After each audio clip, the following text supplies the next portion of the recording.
இது குழந்தை பிறந்திருக்குது சரிங்களா. தம்பி கோயிலுக்கு பெண் குழந்தை பிறந்திருக்குது. பொதுவாகவே எனக்கு நான் சின்ன பிள்ளையா இருக்கிற போது இருந்து பெண் குழந்தைங்க மேலே ரொம்ப ரொம்ப இன்ட்ரெஸ்டிங், எனக்கு ரொம்ப ஆசையும் கூட.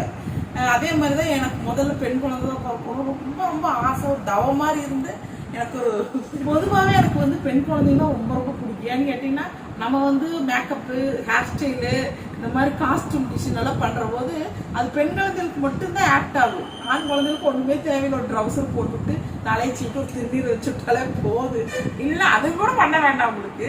எனக்கு அதனால பெண் குழந்தைங்கன்னா ரொம்ப ரொம்ப பிடிக்கும். எனக்கு பெண் குழந்தை தான் பிறக்கணும்னு ரொம்ப ஆசை. அப்புறம் எனக்கு சித்தி இருக்கிறாங்க, சித்தி பிள்ளைகள்லாம் பிறந்த போது அவங்களுக்கு நான் மேக்கப்பு, ஹேர் ஸ்டைல் எல்லாம் போட்டு ட்ரெஸ் எல்லாம் தைச்சு கொடுத்து ரொம்ப ஆசை தீர அவங்களெல்லாம் வளர்த்துனது எனக்கு ரொம்ப பிடிச்சிது.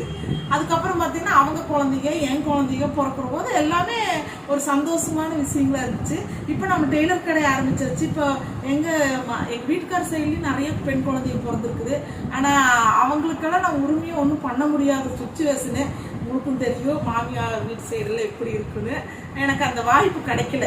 நிறைய பெண் குழந்தைங்க இருக்கிறாங்க, எனக்கு அவங்களுக்கெல்லாம் நிறைய பண்ணி பார்க்கணுங்கிற ஆசையெல்லாம் கட்டுப்படுத்துகிற ரேஞ்சுக்கு எல்லா விஷயங்கள்லாம்.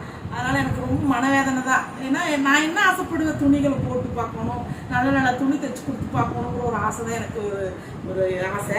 இப்போ என் தம்பிக்கு முதல் தடவை எங்கள் 3வது ஜெனரேஷனில் என் தம்பிக்கு ஒரு குழந்தை பிறந்திருக்கு, பெண் குழந்தை பிறந்திருக்குது.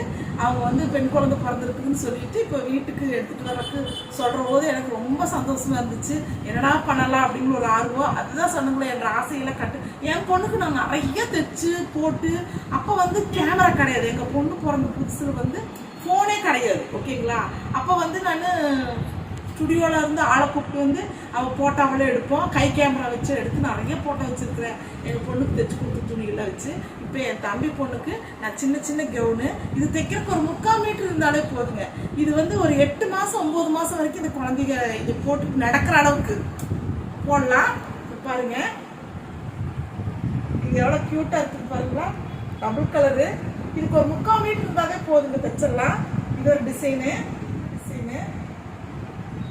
இது பாருங்க க்யூட்டு.